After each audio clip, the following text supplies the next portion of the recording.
என்னது உங்களுக்கெல்லாம் ஐஸ்கிரீம்லாம் இப்போ ஈஸியா கிடைச்சிருது. அந்த காலத்துல ஐஸ்கிரீம் சாப்பிட்றதுக்கு எவ்வளவு கஷ்டப்பட்டிருக்கேன் தெரியுமா? வெளியில டிங்கி டிங்கி டிங்கி டிங்கி டிங்கி டிங்கின்னு ஒருத்தர் பெல் அடிச்சுன்னு போவாரு, பால் ஐஸ் கப் ஐஸ் எடுத்துன்னு போவாரு. ஒரு 2 ரூபாய் எடுத்துன்னு குடு குடு குடுன்னு ஓடி போய் பார்த்தா அவர் இருக்க மாட்டாரு. அப்படியே மனசு கஷ்டத்துல அழுதுனே வீட்டுக்குள்ள வந்துரும் தெரியுமா? அப்புறம் ஜன்னல் பக்கத்துலயே உட்காந்து அவர் வர்ற டைம்ல கரெக்டா குடுக்குடுன்னு போய் வாங்கி அந்த பாலைஸை வாங்கி சாப்பிடுவோம் பாரு. அதெல்லாம் ஒரு காலம்பா. அப்பா மொக்க போடாதப்பா. Boomer daddy. ரிஷாதாரா, ஃப்ரிட்ஜ்ல ஐஸ் வாங்கி வச்சிருக்கேன், போய் எடுத்துக்கோங்க. அதுவும் பாலைஸ். இது பாலைஸா? இது எங்க வாங்குனீங்க? கொஞ்சம் கொடுத்தா நானும் டேஸ்ட் பண்ணல. வேணுமா?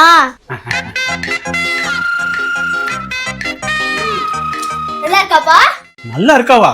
இதே இதே இதே பாலைஸ் தான் சின்ன வயசுல நானும் ரேவதியும் டியூஷன் போகும்போது ஒரு பஸ் ஸ்டாப்ல இருந்து சாப்பிட்டுருக்கோம். யார் இந்த ரேவதி? ரேவதியா? My first love. அந்த நாள் ஞாபகம் டைரி டே பாலைஸில் வந்ததே. என்ன ஞாபகம்?